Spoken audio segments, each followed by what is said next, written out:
Hello and welcome to Talking Tudors, a fortnightly podcast about the ever-fascinating Tudor dynasty.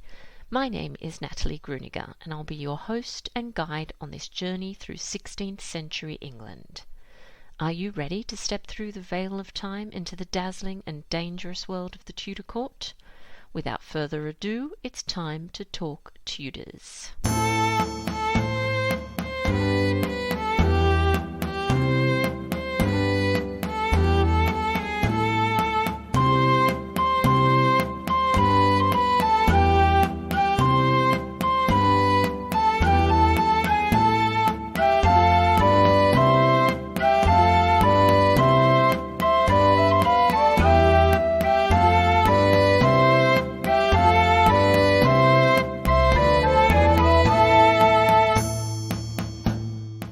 Hello everyone, welcome back to another episode of Talking Tudors. I'm your host Natalie Grueninger. Thank you so much for joining me today.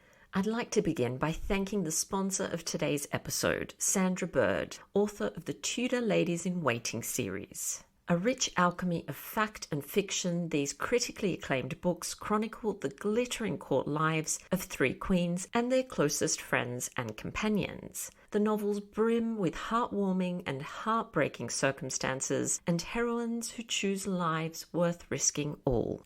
Book 1, To Die For, follows Queen Anne Boleyn through the viewpoint of Margaret Wyatt. Library Journal awarded it a Best Books of the Year pick and said the novel brings history to life in exquisite detail. Book 2, The Secret Keeper, uncovers love and betrayal in the life of Queen Catherine Parr. Library Journal calls this book atmospheric, full of twists, and a must-read for Tudor fiction fans. Finally, Book 3, Roses Have Thorns, draws close to Queen Elizabeth I through Ellen von Snakenborg, who transformed into Helena, the Marchioness of Northampton. I loved all three books and found this concluding book masterful, impeccably researched, and deliciously detailed storytelling. This series is available at Amazon.com.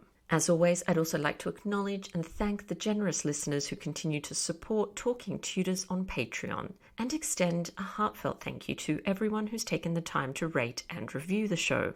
If you love the podcast and you never miss an episode, I invite you to join the Talking Tudors Patreon family. Please visit patreon.com/talkingtudors for more information. Join the Talking Tudors family to instantly unlock access to exclusive posts, including audio releases and videos. Patrons are also eligible to attend additional monthly live talks and to enter patron-only monthly giveaways. You can also support the podcast and share your love of Tudor history with the world by buying Talking Tudors merchandise. There are a number of designs and products available, including phone cases, mugs, notebooks, and apparel. Check out all the products at talkingtudors.threadless.com.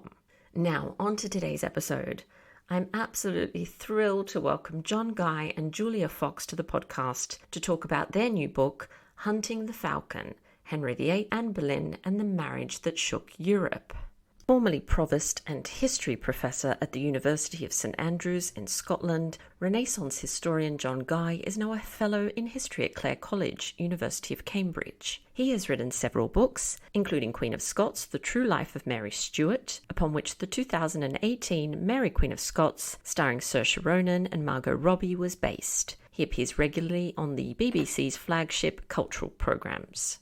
Julia Fox is a teacher and author. She taught history for many years in London, having obtained her degree from the University of London. She's the author of Jane Boleyn, The True Story of the Infamous Lady Rochford, and Sister Queens, Catherine of Aragon and Juana, Queen of Castile. Let's dive straight into our conversation. So welcome back, everyone, to another episode of Talking Tudors. I'm delighted to be joined today by John Guy and Julia Fox. Welcome to the podcast. Thank you.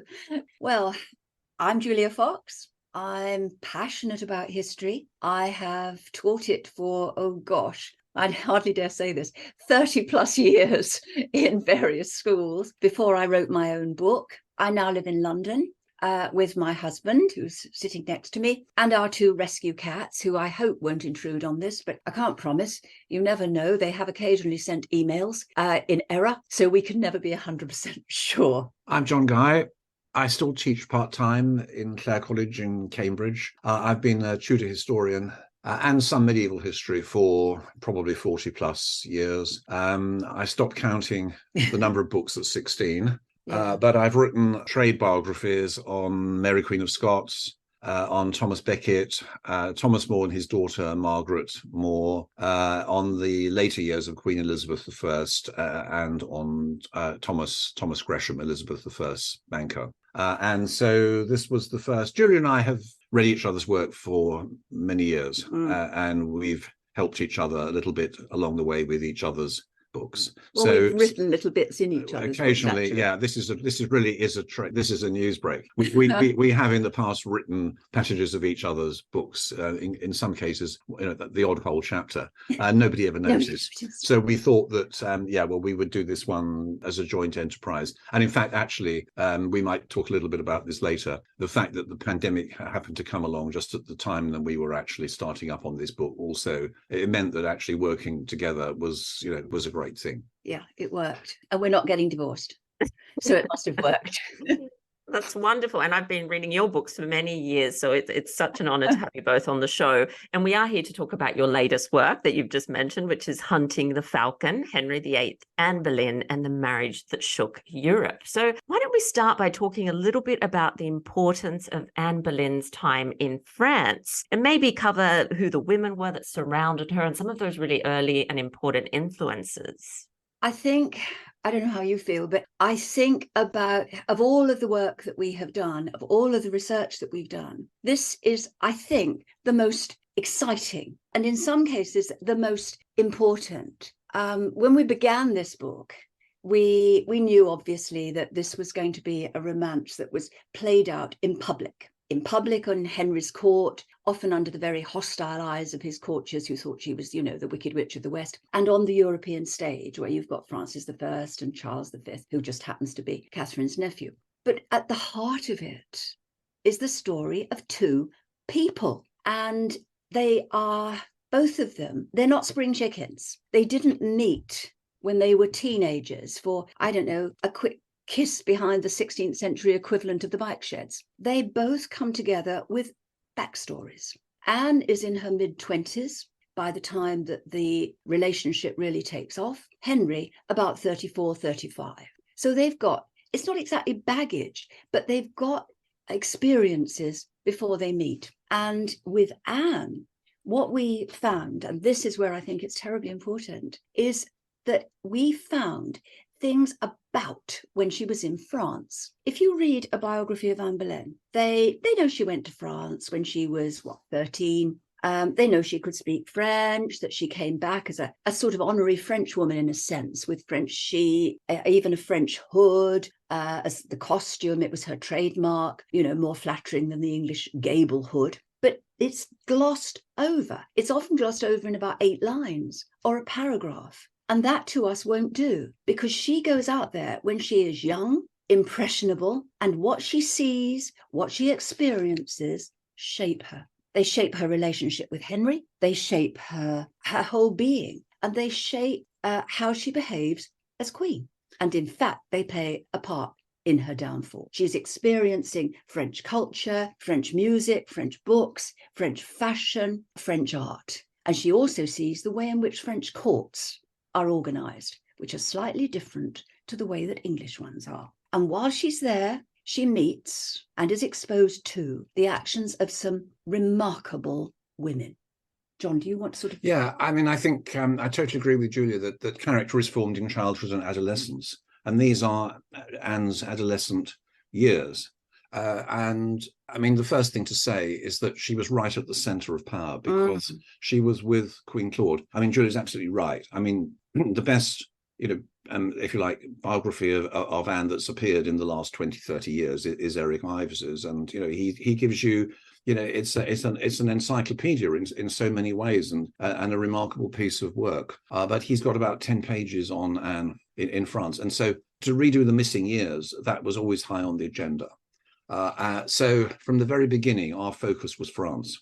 Okay, so that meant we were going to be doing, and this is, of course, where our timing wasn't great because of the start of the pandemic. We needed to do 6 months work in French archives, but maybe we'll talk about that later. Okay, so Anne is with Queen Claude. She is Queen Claude's demoiselle, which means she's one of the maids of honor. And the thing about Queen Claude is that in France, the household wasn't always with the kings. The kings often went off separately. And so the key to understanding, first of all, where Anne was physically was to do an itinerary. And in fact, amazingly, that became possible because we discovered that Chancellor Duprat's secretary, a guy called Jean de Barillon, kept a journal which actually records where the Queen's and the King's household vary in those itineraries. Okay, so first we've got the itinerary. And then, of course, we start to work on the people. And of course, we discover that in France, these women around the king, particularly Queen Claude, obviously because he was Francis I's wife. Of course, she was more or less the same age as Anne. She wasn't much older than, but she was Anne of Brittany's daughter. And Anne of Brittany, of course, was one of the most powerful women in late 15th, early 16th century France, with remarkable art collections, book collections, but a woman who knew how to exercise power. She had people around her who, we would designate as proto-feminists. But even more so, Louise of Savoy, the king's mother, was very much involved in French government, French politics. She was on the Conseil Privé, that's the Privy Council. She was regent when Francis was out of the country. She acted independently of Francis, and they worked together as a team. And so did increasingly did Marguerite of Angoulême, Francis's sister. And what we learnt is that these women would waft in and out, if you like, of Claude's apartments. They were close. Marguerite of Angoulême was in a spectacular ceremony in 1517 at her estates in Argentan, while Anne was present, made Duke of Berry in her own right. She was made Duke of Berry in her own right with lands, if you like, annuities, cash, but also the grant specifically meant that she could sit on the Conseil Privé. She also, these rights did not pass to her husband. She had them independently. And in fact, it's actually then rather striking when you realize that Anne was later created Marquis of Pembroke in her own right, in a ceremony absolutely modelled, and with a grant which was essentially the template of which was Marguerite's creation as Duke of Berry, and with the guest of honour as the then French ambassador. So, Marguerite of Angoulême too, she acted independently. Admittedly, while Francis was out of the country, when he was in captivity after the Battle of Pavia, Marguerite actually went to Spain to try to negotiate with Charles for his freedom. So Anne saw all these women acting in this way. Marguerite of Angoulême was also very much a proto-feminist. She knew, she wrote extensively, admittedly later, but we believe that many of the views that she formed, she was very candid about men's behavior within the frame of courtly love. They want sex without strings, whether a woman's married or not, and the woman always gets the blame. And often priests are the worst because it's easier for them to cover it up. She writes absolutely, phenomenal stuff. And they talked about this stuff in not only the Queen's chamber, but in the Queen's privy chamber. In France, they had different names. There was the Chambre à Paris and the Chambre de Retraite. But the thing is that the demoiselles were always with the Queen. So where the Queen was. So Anne didn't need to eavesdrop on this stuff or hear it through gossip. No. She was actually on a cushion with the demoiselles sat on cushions near the Queen, actually at the time. So she saw these women acting independently. As Julia said, she saw a different sort of corporal protocol. In France, the women could basically have men coming into not only the Queen's chamber, almost at will, but also within the Chambre de Retraite, the privy chamber, obviously not into the bedchamber, but there was much more freedom, which of course why there was much more talk of sex scandals in 16th century France, particularly later on. Actually, look at Court of Mary Queen of Scots, where basically it was very easy to accuse the Queen of basically goings on in the privy chamber because men like David Rizzio, the Queen's secretary, just wandered in and out of there because that was how things were in France. And so Anne experienced that, and that influenced her. Would influence her a great deal later as Queen and play a part in her downfall. but also the love of French books and fine manuscripts. And of course, what Yes. was said about Anne was that, she was never to be seen without a French book in her hand. And of course, particularly, increasingly, books on religion. And here, let's just take Anne's religion as a sort of, as also another way into this, because again, astonishingly, you see, I mean, people just didn't ever read this stuff. I don't know whether they thought it was difficult to find or not possible to find. But when Francis, quite early in his reign, he went to Italy, and he basically he captured Milan. And as he was coming back, Claude, Louise, Marguerite, they go to meet him, and Anne is with Claude. And when they get to the south of France, they're on their way to Aix-en-Provence. They go to the shrine of Mary Magdalene, or the supposed shrine of Mary Magdalene, at the basilica of a church called Saint Maximin de Saint-Baume. There's a sort of grotto, cave above. You climb up the as it were pathway up the sort of up the cliff, and you see the grot. And they went to this shrine, and they were very impressed by this. But afterwards, Louise of Savoy wanted to know more about the stories of Mary Magdalene, and if they were true, because Mary Magdalene was a remarkable saint, because she just rescued people, it's got people sort of instantly saved after living lives of debauchery. And, it was a sort of particularly sort of suspect sort of miracle tradition. And she had this, she asked her chaplain to have this investigated. Well, it was a bit too strong and potentially iconoclastic for the chaplain, but he called in Jacques Lefebvre d'Étaples, who was his mentor, and Denis Brissonnet, who was the brother of Guillaume Brissonnet, of course, who was soon becoming the leader of the French reforming movement. And of course, Jacques Lefebvre d'Étaples was the inspiration of the French reforming movement. And Anne, they did impromptu. Jacques did impromptu seminars for Louise and Claude. And Anne, she was there on her cushion, and so the whole development of Anne's religion and her Francophile, position all stem from these years in France. These years. And this is sort of spectacular stuff, because remember, if you're English, you're Francophobe. You're culturally Francophobe. I mean, the traditional English alliance was with Flemish Burgundy, because of culture, dynasty, and also trade. Which then, of course, meant essentially the logic was for an Anglo-Habsburg alliance, because the Habsburgs basically took over Flemish Burgundy, and Charles V then became King of Spain. But also, of course, he was Duke of Burgundy, and then he became Holy Roman Emperor. So the whole logic. And of course, when Anne came back from France, which was, and we know exactly when that was, because Francis actually says it, and he says so in a way that makes it clear that he actually knew who Anne was. It wasn't just, and that's quite. It wasn't just this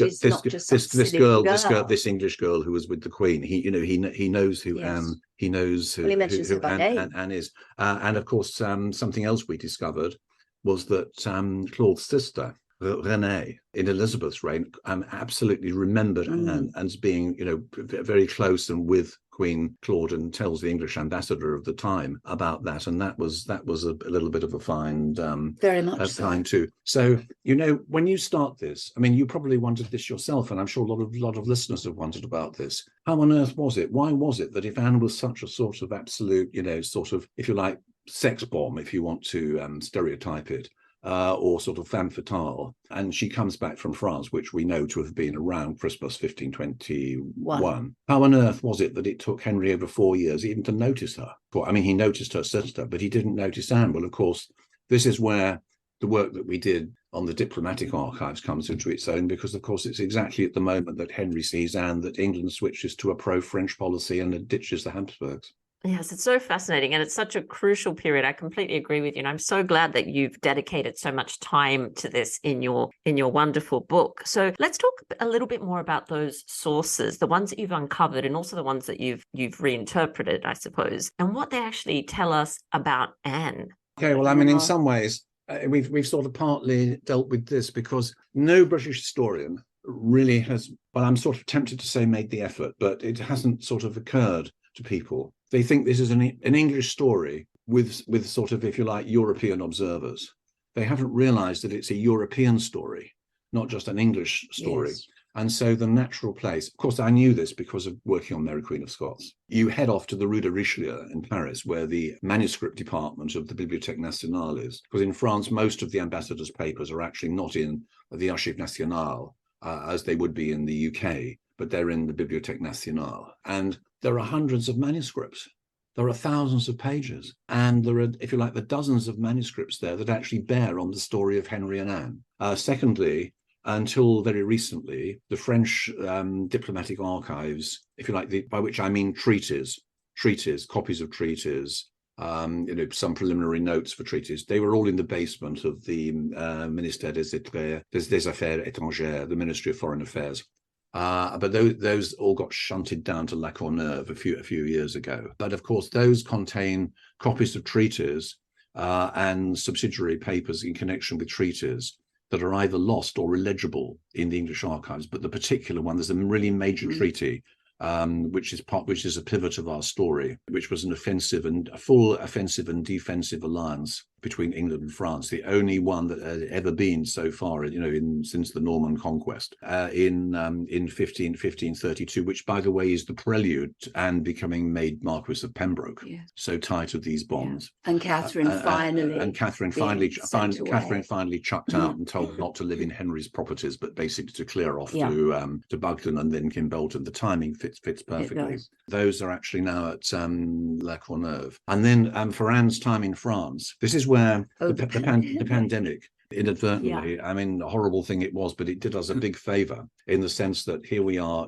able to work on what we've got, but essentially having to work on our own computers and online. The French were absolutely brilliant. We wrote to the BNF, we wrote to French Ministry of Foreign Affairs, we wrote to a couple of, quite a few local archives. They all responded, either gave us links or digitized our stuff. And, unlike, I have to say, rather shamefully in the UK, where they would digitize stuff but take sort of months or years and at fabulous prices, they did it all within 3 to 5 months and at very modest cost for us. But of course, also, we had to trawl what had already been printed. And it was then that we discovered that there's a whole sort of almost like library archive of small local French historical and archaeological societies, topographical societies of the 19th century, from tiny little places, in Normandy, in Brittany, in the south of France, wherever it is, really tiny places. They don't, in the 21st century, this stuff doesn't continue in that way. But here are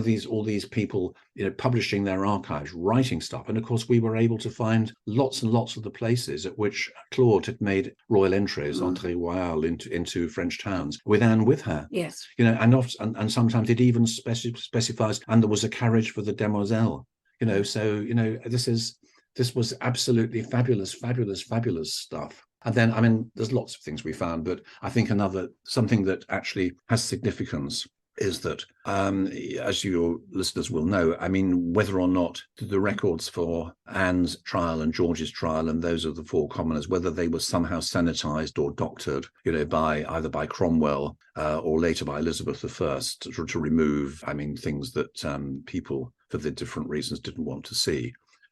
We've always found that rather incredible because if you look at these sources, what's there now is exactly what ought to have been there. But in a very obscure class in the National Archives at Kew, we stumbled into a list of what was in Henry's state papers in 1544.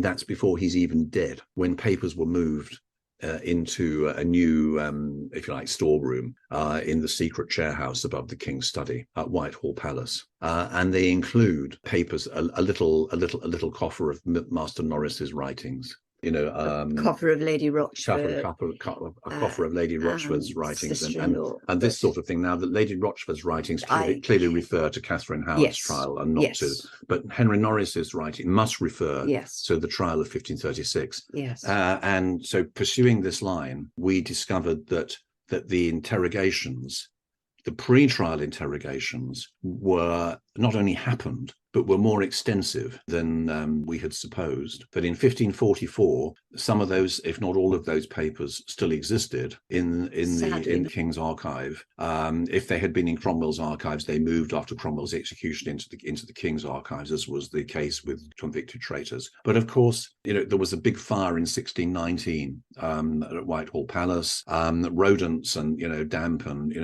everything was extremely meant that record survival was extremely spasmodic. So there was nothing sinister, I think, in the way that that evidence was. It just disappeared. Was simply disappeared. But on the other hand, we know that now that it was more extensive, Yes. and that enabled us to refocus how we looked at the trials. Yes, I'd agree completely with that. I mean, clearly Lady Rochford's is not to do with it, and we'll never know. I mean, it's intriguing, if only we could find what Norris said.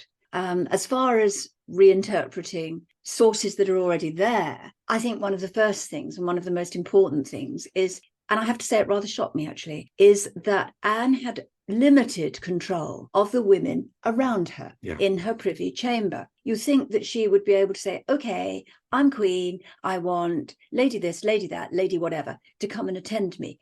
No. For a start, Henry had a complete and utter veto over anybody in there.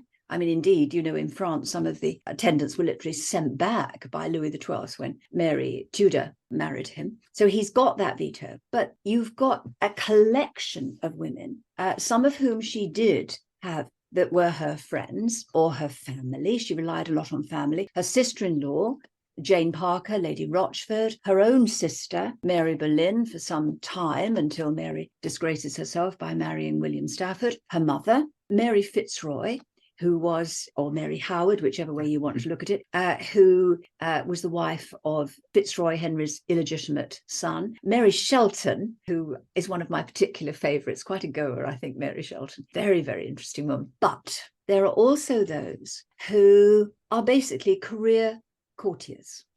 People like Lady Kingston, the Constable of the Tower's wife, Jane Calthorpe, who was once Princess Mary's governess, Lady Boleyn, Anne's aunt, Elizabeth Boleyn, who Anne didn't like. And it's infuriating. We don't know why they didn't get on, but they didn't. And it's significant that of the women who were sent to look after, guard Anne in the Tower, Lady Boleyn was one of them. Certainly not a friend. And we know about these different women and the different roles that they played, because if you look at the gift roles, particularly the one of 1534, when Anne was actually queen, you can see, to cut a long story short, you can see how they grouped. So when Anne is in her chamber, she is surrounded by women, yes, but some of them will be hostile. They'll be watching everything she does, everything she says. They'll be looking every month. They know everything.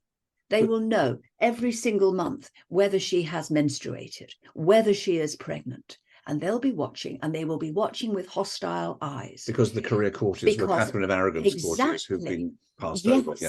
And many of them will elide very smoothly into Jane Seymour's household, because, that's the way it worked. So that, to me, I thought was really interesting, that Anne would have to be forever looking over her shoulder. You can never be quite sure who is listening. And Henry's court is claustrophobic.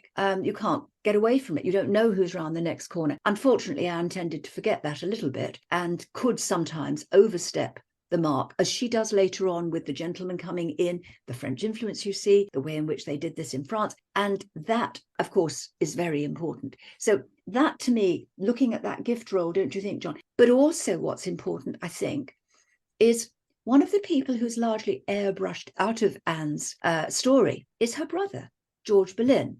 He sort of flits in and out. And at the end of it, he's accused of incest. A very, very clever touch, that, because it's such a heinous crime. And he can get chopped with her.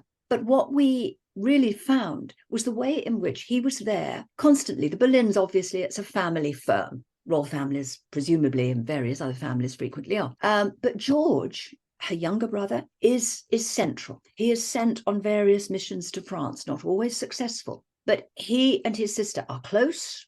On one particular occasion, when things have gone badly in France. He dashes back to give the news to Henry. But before he goes to the king, he goes into his sister and he spends some time with Anne. She's in a filthy temper afterwards, apparently, telling her, sorry, things haven't gone right in France. And of course, that also is important because it shows that the two were together, alone. Sometimes you would be with your brother, for goodness sake. But if you're looking at incest charge, that's about the only instance we could find where they were actually definitely alone. But he is flitting in and out of her privy chamber. He's very important with the French diplomacy. He's important too with some of the diplomacy that Henry conducts with the church here.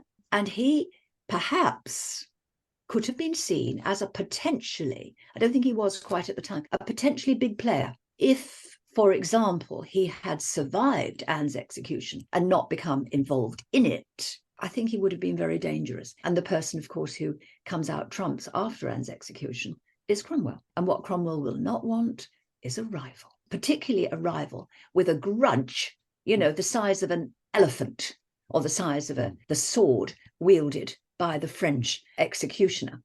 So I think that was something that we were particularly interested in, because I think it just sort of, it puts a different light on things to show that she isn't just blithely going along in the privy chamber, happily, happy as the day is long. She's not. She's watching over her shoulder. She's insecure.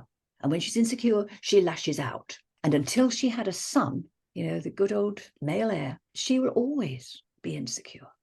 And she'll always lash out. Do you think, should I? Yes, no. George goes on 6 missions to France, but he's in the vanguard of the Boleyn policy. And when you refocus all this, because of the French diplomatic records, some of this is in the English records too, but people didn't really sort of pick it out. You can see Anne pursuing, particularly when she and Henry are striving for the same joint enterprise for divorce. But Anne, like Louise of Savoy or Marguerite of Angoulême, is allowed and in fact freely runs an independent almost diplomacy. People report people report her right back to her, and also they come back from Europe and report to her first, and then go and see Henry. Or sometimes Henry sends them to see her. Sometimes Henry sends them to see her and to report fully, and says, "Oh well, you can see me later. Go and see her now. She's going to be, interested in this stuff." But also around the time of the coronation and Anne's coronation and afterwards, a central Boleyn policy is to try and persuade Francis I to break with Rome with the Pope too. And George is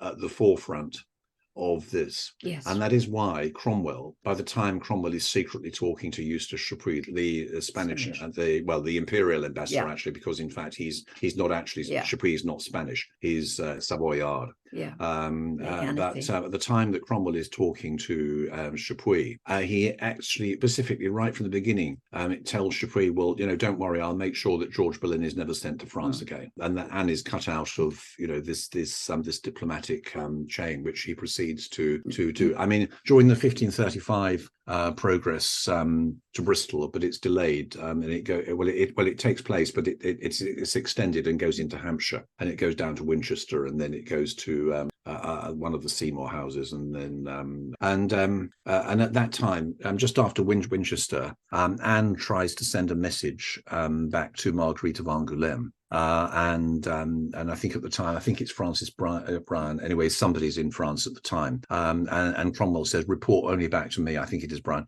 Report only back to me and make sure that basically, that sort of approach between Anne and so on is not answered. The whole George thing, it's all sort of there, but you have to. It's not that you have to know to look for it, but you have to look for it. When you see it, you have to see it for what it is, and not just be bound by what's been said before. I had the same thing when I was doing Mary Queen of Scots. I would never have thought of writing a book on Mary Queen of Scots until I happened to go into the archives, because the BBC had asked me to go and look for something because they were doing a doc and they couldn't find some of the things they wanted. And I walk in and I look at these volumes and I see absolutely astonishing stuff that doesn't map in any way, onto the sort of history that I've been teaching for the last 20 years. It's something that's completely different. Here's a queen who knows her own mind, who's actually politically quite astute, unlucky, and the odds are stacked against her, but all of those things. You suddenly see that if you go back and look at this stuff with a fresh eye, I mean, it's completely different. It's not just moving the deck chairs about. No. I mean, it's completely refurnishing Buying the deck chairs. the apartment. But I mean, on reinterpreting well-known sources too. I mean, I think I don't want to talk too long about this because it's quite fully explained in the book. But the whole question of who gave evidence at the trials has been spooked for ages by all sorts of sort of mistaken assumptions. Well, the fact that I think we just ought to say really here that the fact that Jane Boleyn ends up getting chopped, if you like, Viscountess for what Rochford, she did. Yeah, Viscountess Rochford, if you want to call her that, ends up getting chopped for her part in the Catherine Howard debacle, means that you have got a scapegoat for Anne's execution, because if you're looking at this later on, you're not going to say Henry did anything wrong or that Anne did anything wrong because Elizabeth's on the throne, for goodness sake. But there you've got your scapegoat. And I think that has made people a little bit more lazy in looking into who might have given evidence. Whereas if you go back, do you want to mention Hussey? Well, I think what I was going to say specifically was, because we could get a bit bogged down in the small print of all of this. But the essential, one of the essential, well, you were absolutely right to do that, because one of the essential sources that everybody knows and everybody cites is this letter of the so-called Portuguese gentleman, which of course doesn't mention it. It says that person, but actually, in the Portuguese original, that person is feminine, so it clearly is a woman, but no woman is named. No, but no matter what anybody says. But of course, this all. Well, not exactly goes up in a puff of smoke when you actually realise that there was no such Portuguese gentleman. He doesn't exist. He doesn't exist. Writing a letter to a friend in the country or in another country is a standard rhetorical newsletter technique from the age of Cicero onwards. And in fact, the letter of the Portuguese gentleman is one more version of a European newsletter that was doing the rounds, that was based on an original Paris newsletter, which was probably written by the secretary to the then French ambassador in London, a guy called Lancelot de Caul, who also wrote a very famous poem on the history of Anne Boleyn. But there are actually notes which I believe are by de Caul, and which were sort of used for the poem, but were also used for this Paris newsletter. And they're in the Bibliothèque Nationale. I mean, you've got to sort of piece it all together, but there's absolutely no question that the Portuguese gentleman's letter is just one version of a common European newsletter, which is doing the rounds. With some bits added and some bits removed, and they all go back to a single source. So these things don't corroborate each other. It's a single source that needs corroboration. Yeah, I mean, de Caul is a fascinating figure because the tantalizing thing, because I know a little bit about Thomas More, having worked on him before I really started working on Mary Queen of Scots.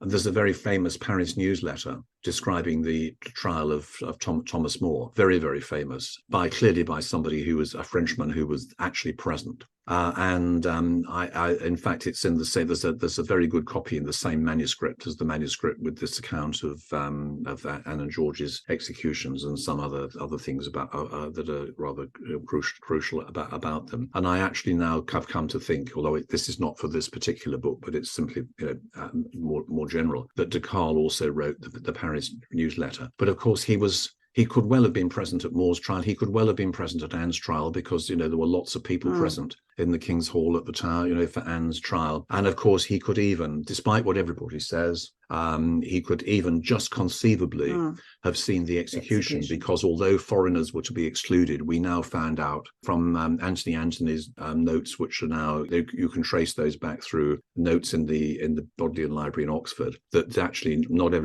all foreigners were kept out and some had crept in.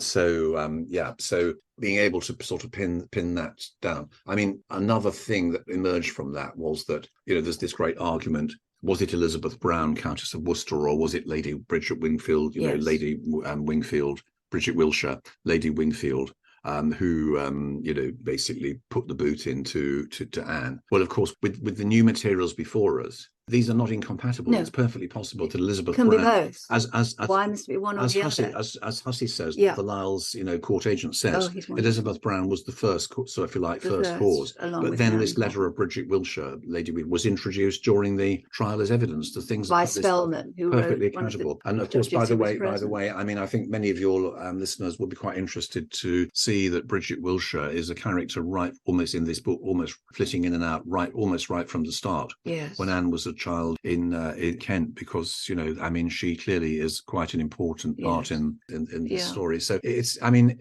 old materials, new materials. Sort of by the time we got to the end, we couldn't even tell, remember which is which, because you look at old things in this new way, as I did with Mary Queen of Scots, and then the new things, they all provide mutual context and mutual reinforcement, and because you want to look at the whole thing, and the whole thing comes together.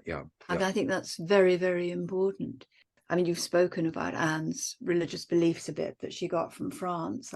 Yes, it would be lovely to hear a little bit more about that, because I think there is still some confusion as to what Anne believed or didn't believe. Yeah, I mean, Chapuis kept saying she was a Lutheran, and lots of people still say that to us now, don't they? Yes. Would we write 1,000 words on Anne's Lutheranism? Actually, that would be very difficult because she wasn't.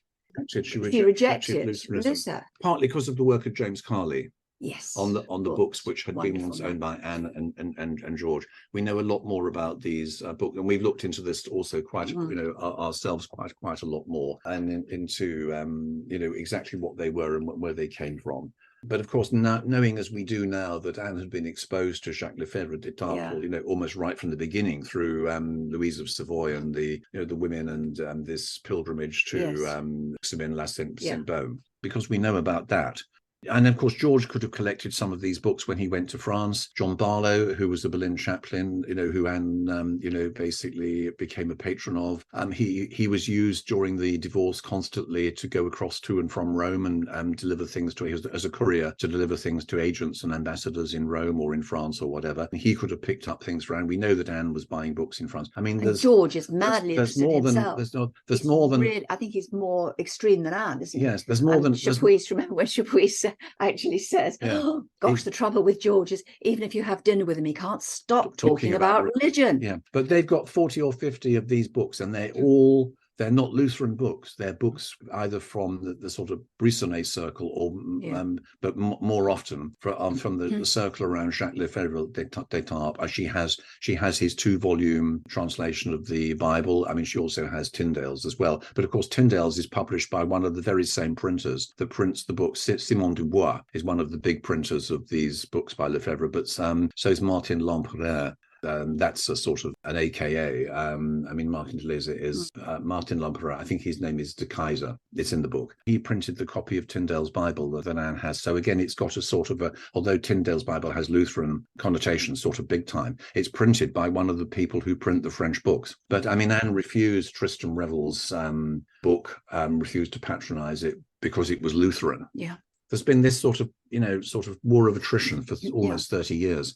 Between Eric Ives, who on definitely on the right side of the argument that Anne was a reformer, and pointing to the influence of France and and the Cercle de Meaux, and but of course he was relying very much on the influence of Marguerite of Angoulême, and of course it was very easy then, not knowing what Anne was doing in France and who she was seeing and who she was with, to say, but Marguerite of Angoulême didn't get interested in this reform cause until really the time that Anne is leaving France. And there's a little bit of there's truth in that. But then when you look and see what we have found, you can see that Claude and Louise were interested, and Claude was doing things like trying to reform monasteries and do things for education and poor relief. The essence of Lefebvre was that it was a reform. It wasn't anti-papal as such. It thought that true religion was down to the motives and mindsets of those people who were involved. So in fact, if you did charitable works, if you did good works, it wasn't just to do good works to ease your passage through purgatory. It was because you were of that sort of mindset and that sort of charity, and you had faith.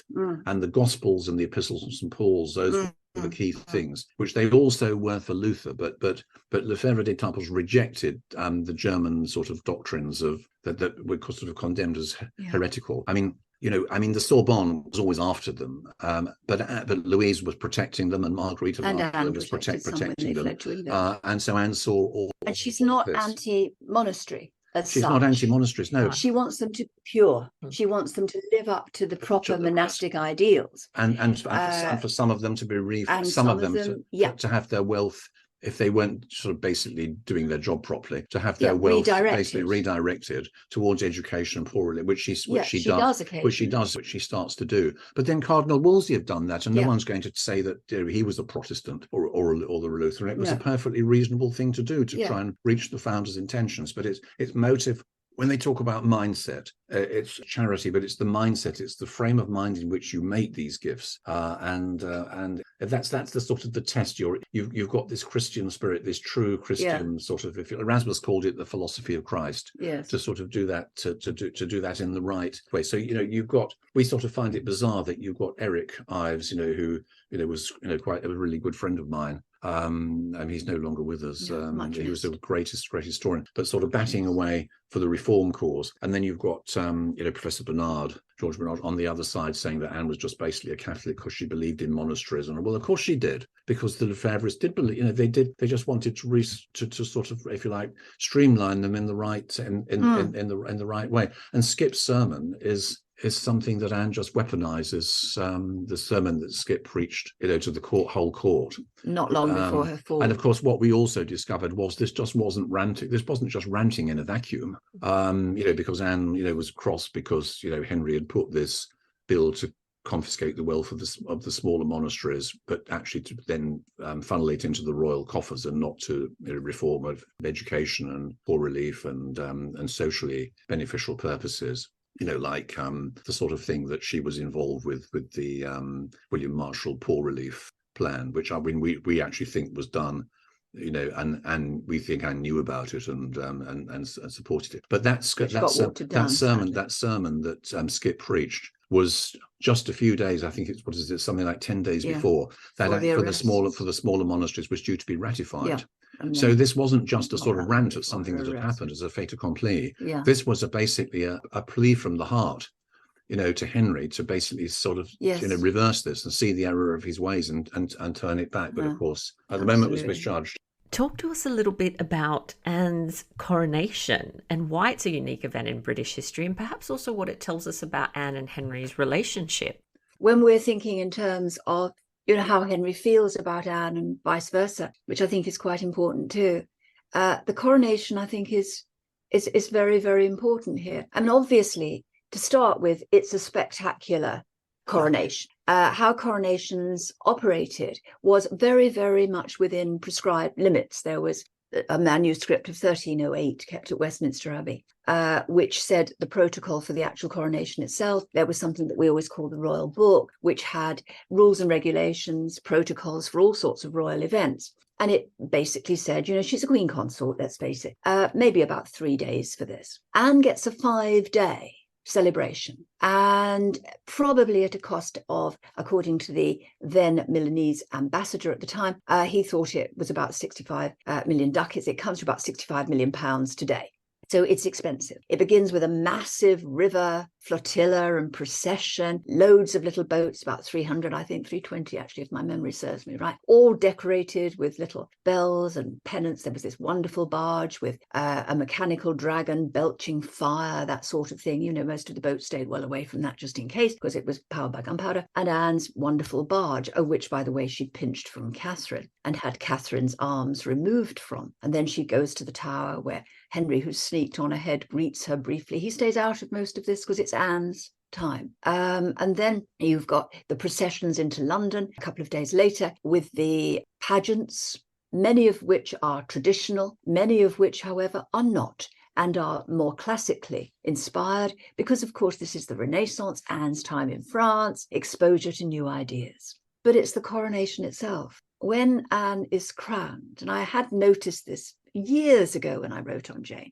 she is crowned not with the consort's crown. She does not sit on a consort's chair. When Cranmer places the crown on Anne's head, it is St. Edward's crown. She sits on St. Edward's chair, the coronation chair. In other words, she is crowned as though she is a queen regnant, not a queen consort. And that, I think, is very important. And it's also true that round about, probably just before this, and probably not for very long, it is likely that Henry saw Anne as his co-ruler. He would give her perhaps set areas to deal with, maybe social reform, that sort of thing. He rewrote part of the Coronation Oath. Sadly, we've only got one page of that remaining. Well, that's the problem. He rewrote all of it, but we've only got page one. One page. Yeah. Oh gosh, it's infuriating. But I think the coronation does show just how important Anne is to Henry and what he really did think. I do think she's the love of his life. Whether he is the love of hers is another matter.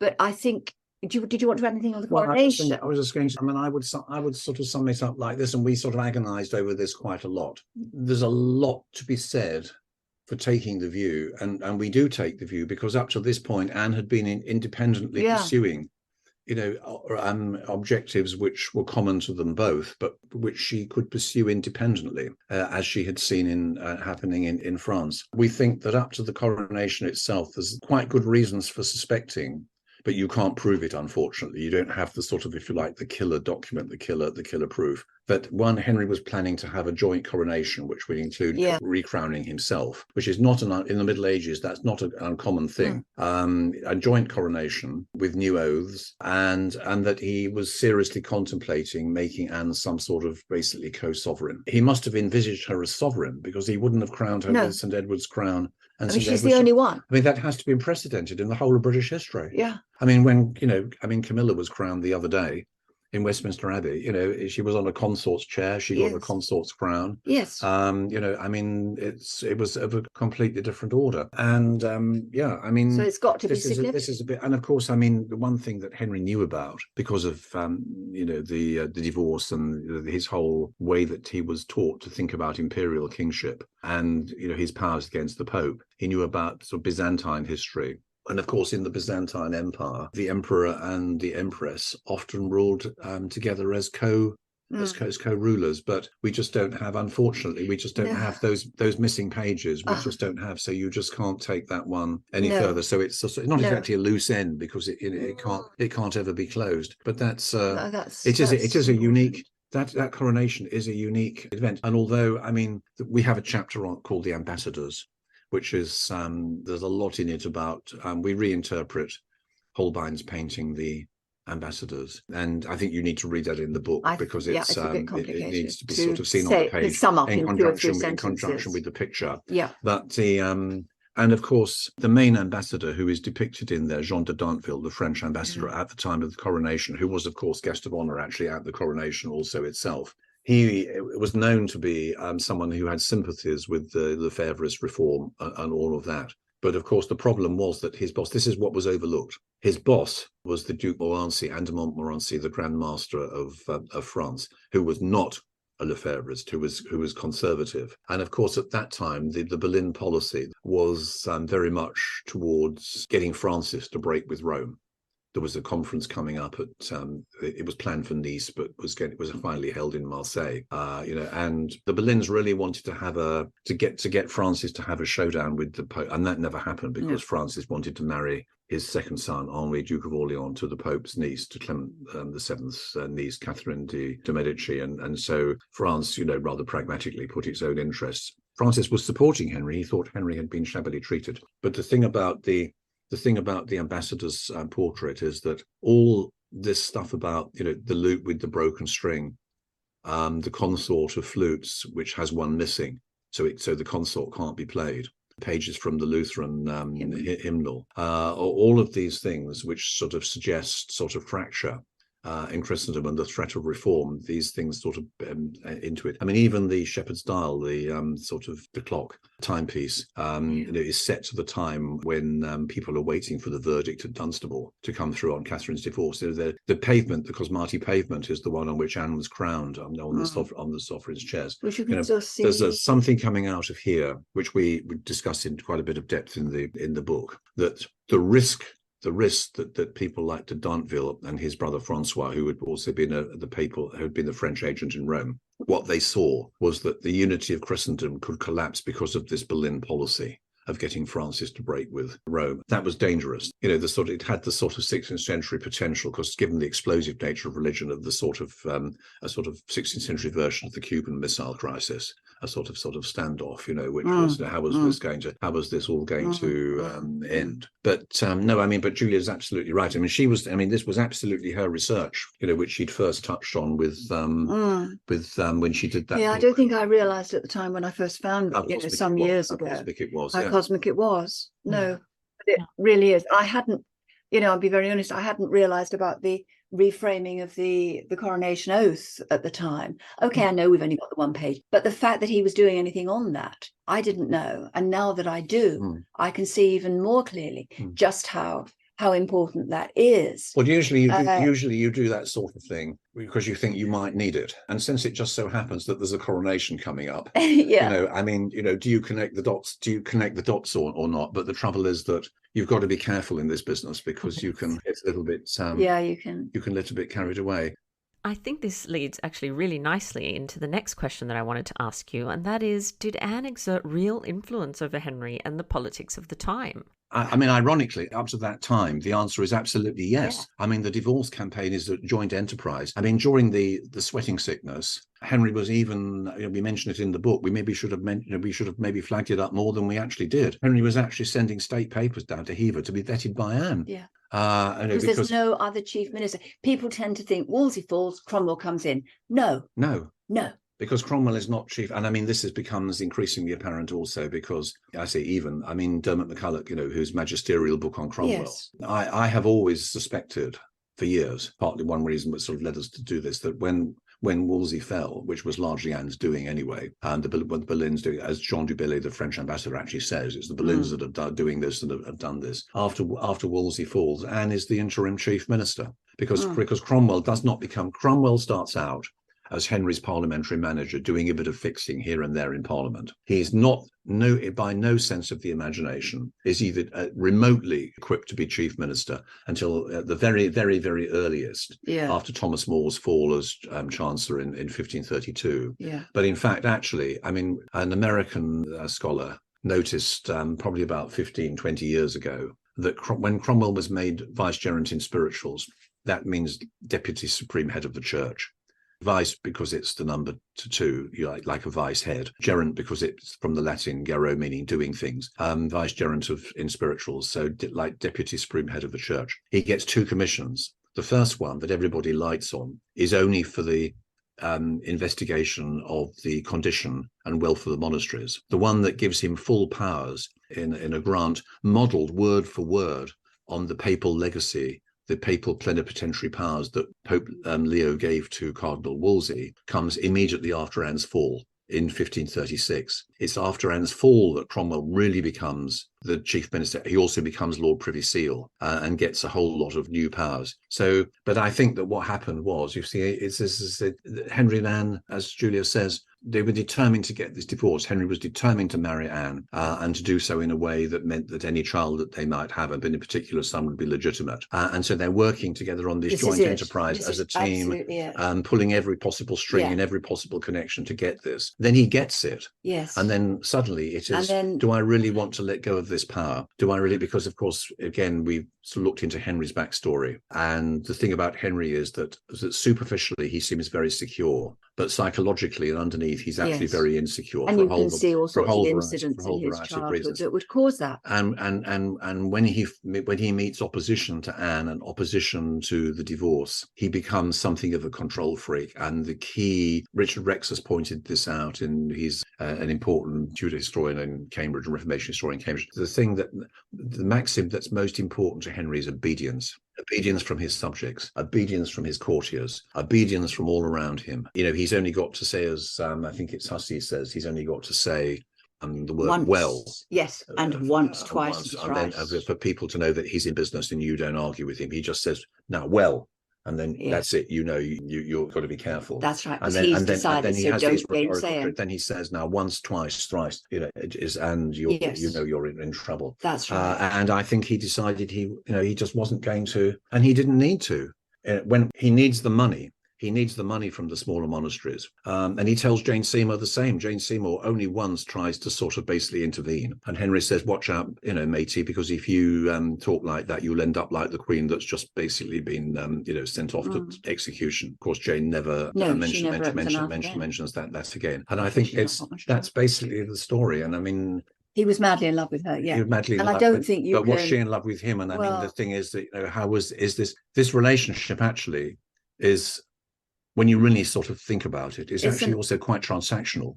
Yeah. I'm madly in love with you. And okay, I'll give you the son. I'm the one but you've got to marry me, but I'll give you the son. And so it's like, there's a transaction. It's a bargain. There's a transaction here. I mean, I don't think you can get away from the fact that Henry is madly in love with her. If you read those love letters, 17 of them in the Vatican archives, that's all I was going to say here, but I think it's very important. I find them actually almost endearing. He does bare his soul. He really does. He can't bear to be away from her. The way in which he puts little hearts on some of the letters with her initials in the middle. As if he's carving them on a tray. Absolutely. Rather like some sort of Shakespearean thing where you see it. He really does adore her. I mean, there's one when she gets the sweat and he actually says, if I could, I would bear half of it for you. Well, it's easy enough to say because he can't. But Henry had a pathological fear of illness before he even ever went to Calais, for example, which was then an English possession. And he went over a few times. He would insist on very, very detailed reports on the level of sickness that was there. And, he practices, once the sweat comes, he practices his own form of lockdown and, social distancing, because he won't go near anybody and rushes away. But he is so involved with Anne that when she gets the sweat, they wake him in the middle of the night to tell him she's got it. Is she so madly in love with him? Well, that's another matter, isn't it? I think it's a very, very difficult one to answer, if I'm really, really honest. I don't think so, however. She is born to marry upwards. Exactly. I mean, that's what you were going to say. Yeah. She is born to marry up, and you can't get more up than the king. But I think there is something that does make you start to wonder. Very, very famously, Henry and Anne sent sort of almost like little love notes to each other in their prayer books, which I'm sure a lot of your readers will know, and they've probably seen some of these in repro. But if you actually look at what they are saying, what Henry says is, I'll read this out because I want to get it absolutely spot on right. If you remember my love in your prayers, as strongly as I adore you, I shall hardly be forgotten, for I am yours, Henry Rex, always. And what does she do? Unless she did hers first, of course, which is a possibility. She says, by daily proof you shall me find to be to you both loving and kind. It's not quite on the same level, is it? It's almost like the love, honor, and obey that women, those concepts that women owed to their husband in the marriage services, marriage ceremonies. Which then was love, serve, and obey. Yes. It later got changed to love, honor, and obey. Yeah. It was love, serve, and obey. Yes, you're quite right. Okay, she puts hers, it's quite deliberate too, that hers is written below a depiction of the Annunciation. When the angel Gabriel tells the Virgin Mary she's going to give birth to a son. The transactional element. The transactional element. So I think, yes, he adores her and she will go along with it. Although I don't know that she would ever have thought what it would be quite like to live with this person. It's all very well. You're going to get married. Then what? You're going to see him a lot for a start. How are you actually going to function on a more day-to-day basis? And of course, it's an unequal marriage. It's not like a marriage that you can just say, well, it's the same as one today. It isn't, because they are so unequal. She's a commoner who's promoted through her father. He's a king who's married down, if you're thinking of it that way. And I think the fact that they are working together to a common aim means that once that aim has gone, they've got the equivalent of the divorce in a sense. She is married. She's not produced the child. Well, where's the sense of common purpose now? And Henry needs that son. But he's still, he's still with her. And I mean, it's still strong. That bond is still very strong. And it's very much a last minute decision. So we're not sort of in any way trying to sort of winch this down, but we're just No. trying to sort of get a sense of its real dimensions. I mean, I think the register, as Julia says, the register of what Anne says, is very much what a dutiful wife is expected to say to her husband on her wedding day when she's marrying up. And it's not the sort of statement of passion that you would expect. And I mean, the choice of Anne knew her iconography. I mean, she knew when she chose that page.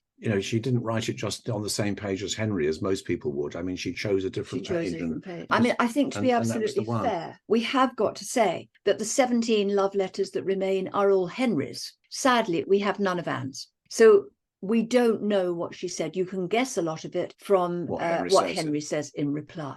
But it took her a year. It took her a year. I mean, he complains it's taken her a year. Or when she does come round, it's taken, this has taken a year. I've been with the pangs of love for a year. With the dark she wants to think about it. And I mean, the Boleyn family, has to have been involved in this. Yes. And Thomas Boleyn would have been pushing, but this was the supreme catch. That's what the Boleyns had done since Anne's great grandfather's time. You marry up through the through the system. But it also means that when Anne falls, it seems to be very difficult to explain how Henry could then sort of go into the execution of this woman whom he absolutely adored. But he did.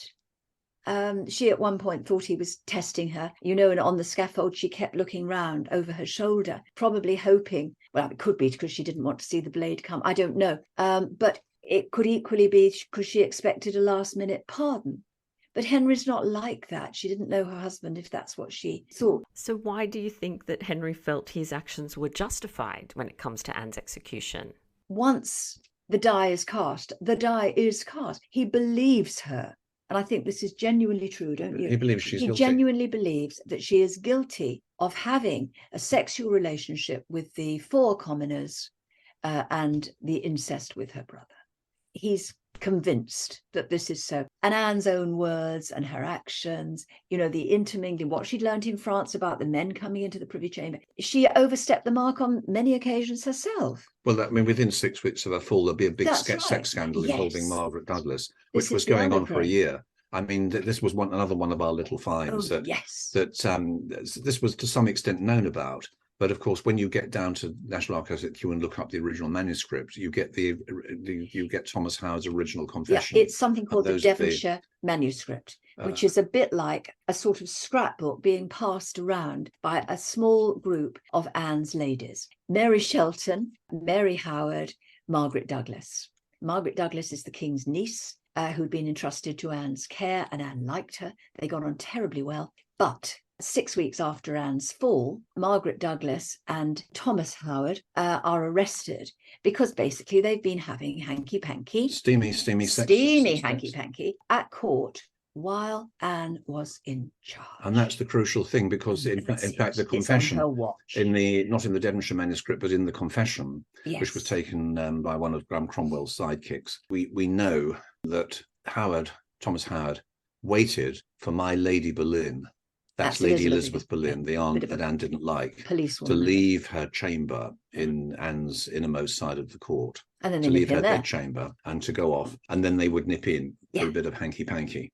Yes. And Mary Howard and Margaret Gamage were accessories and sort of helped them and help them. And that sort of tells you lots of things, because this affair had been going on for a year. Within 6 weeks, and Anne I don't think Anne knew about it. She probably didn't know about it, but that's not good either. It shows she wasn't keeping sufficient discipline in the Privy Chamber. That things had got a little bit too lax in there. But it also shows that the impression that Howard had also was that Lady Elizabeth Boleyn was somehow the police woman. Yeah.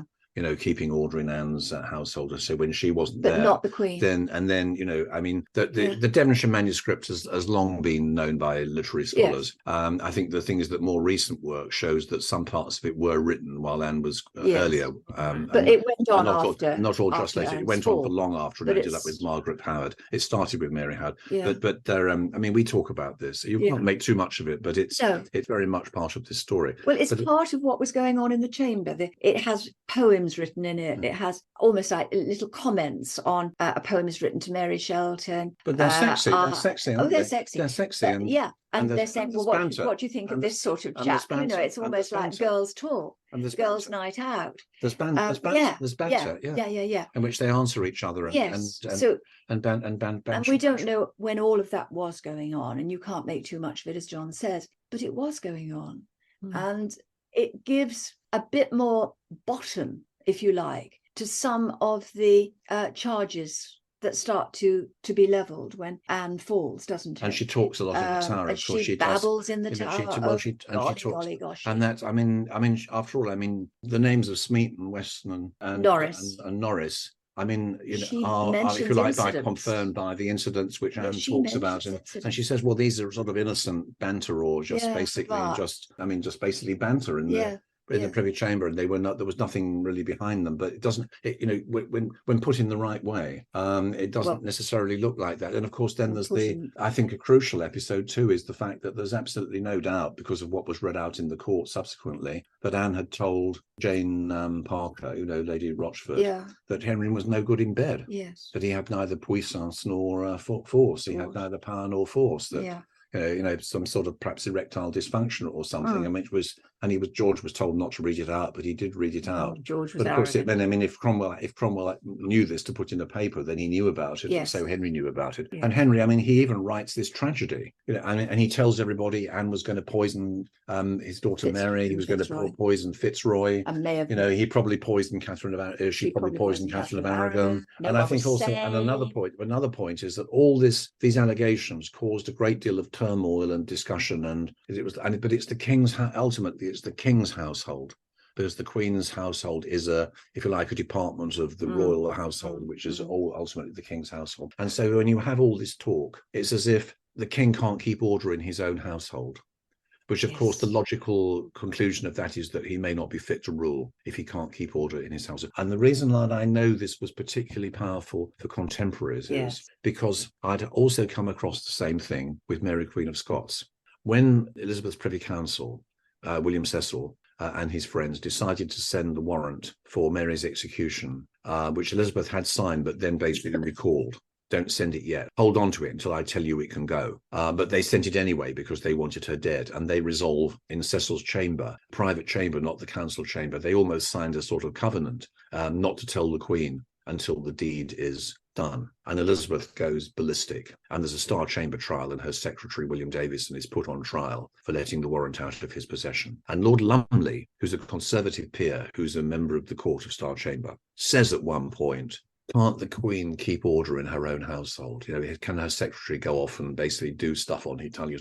Can't she keep order in her own household? If she can't, she's not fit to rule. That's your gut reaction. And I think Henry would have felt that very keenly, quite apart from the fact that, the clever touch is the incest, because it's so scandalous. Yes. There's also another thing that we sort of unearthed, which we're not sort of wanting to make too much of, but it's there all the time, is that, of course, notoriety in your county or in your area was actually a reason in the Middle Ages for bringing a prosecution at law. A criminal prosecution at law, even without, in some cases, without a sort of proper formal indictment or witnesses. Yeah, the sort of no smoke without fire type idea. And at one point, when admittedly, it's a debate about the treatment of heretics by the church courts, but where they did use inquisitorial procedure, and they did, ecclesiastical judges, church judges did make decisions about heretics without necessarily hearing sort of proper accusations or detailed accusations from named individuals. And Moore says that actually this does happen in the church courts in notorious cases, but he says, but it can even happen in the secular courts in a really notorious case. And there was a couple of cases in the Middle Ages where people were basically sent to the Tower or executed for serious crimes or corruption on the basis of the, so if you like, the notoriety and ill fame in the country. So it's not totally alien. It's alien to our mindset. Of course, it's in the Mort d'Arthur. It's in Mallory's Mort d'Arthur also, which they would have read, which they were all reading and were reading. So again, we're not making too much of that, but I don't think there's any doubt that, and of course for Henry also, by then, he's going around saying, I trust no man but myself. Mm-hmm. I'm not listening to women anymore. I'm not even necessarily listening to counsel. I trust no man but myself. And for him, the obedience becomes the main thing. And he sees Anne as a disobedient wife. And he's, this passion. I mean, this can happen, can't it, in relationships that go wrong? This passion can turn to a sort of violent, murderous hatred. We sort of almost do the countdown. The way in which, we don't think this is a simple Cromwell coup. It's Henry who makes the call. Cromwell sort of helps things along. And Henry by then has opened up a bidding war between France and Spain as to who's going to give him the most or support him the most, and he'll go with that one. He may ditch the French alliance, but he's far from decided to do so. Who's going to make the call? And this is going on, and then he discovers and Cromwell then spices it up, of course, when this opportunity comes with Norris and the reports of what was said, and by then. Not only has Anne got hostile people in the career courtiers in her side of the court, but also a woman like Marjorie Horseman has gone over to him. They're switching sides. They can see which way the wind is blowing. I mean, about 6 months before Anne's fall, she starts looking to Cromwell for patronage and not to Anne. This sort of, and of course, Margaret Coffin was always one of Catherine's supporters, and Lady Kingston, and I mean, they can tell everything to Cromwell. This thing gets through, and it just explodes. It does. And Henry it is like a domino. But Henry makes this choice when, right at the last minute, he finds out that in Rome, where Charles has arrived in Rome, he's been coming up from the south up towards Rome with an army, and the ambassador with Charles writes in and tells Henry that Charles is thinking of enforcing Pope Paul's decree of excommunication and deprivation of Henry's kingdom, and Charles is thinking of doing this. And France, the French agents in Rome, are making no objection. So Henry now knows this. He's got to make a choice, and he decides that he'll go back to the original. And then, in those circumstances, Anne has to go. And even if you think Charles actually, at the end, Charles, again, I mean, I never knew any of this stuff. I don't know, I mean, Julia may have done, but I've been teaching sort of all of this for years. But I never knew until we were writing this book that Charles even offered to, as an olive branch to Henry, if he would renew the alliance, to allow Anne to stay as queen. But of course, she had to give up. She had to give up her reforming tendencies, and she also had to accept that Elizabeth would never be the heir; that it would be Mary, Catherine's daughter, who would be the heir. And of course, Anne would never have agreed to that. Well, it's been so fascinating hearing you both talk about this book, and again, I highly recommend people, of course, buy the book and read the book for all the details. It's been so wonderful. There is just one more thing that I would like to ask you both. So I ask all my guests for a takeaway, so a Tudor takeaway, something for our listeners to go off and explore after the episode. So sometimes people suggest books, websites, music to listen to. Do you have a takeaway for us? Well, I think what we would now say is that because the 17 love letters have been digitized and you can find them on the Vatican archives, Vatican Library website. Yeah, I think that would be wonderful for people to actually see them in the original. I think that would be glorious. And I've got to say this because it has always stayed in my mind from when I was a very young woman.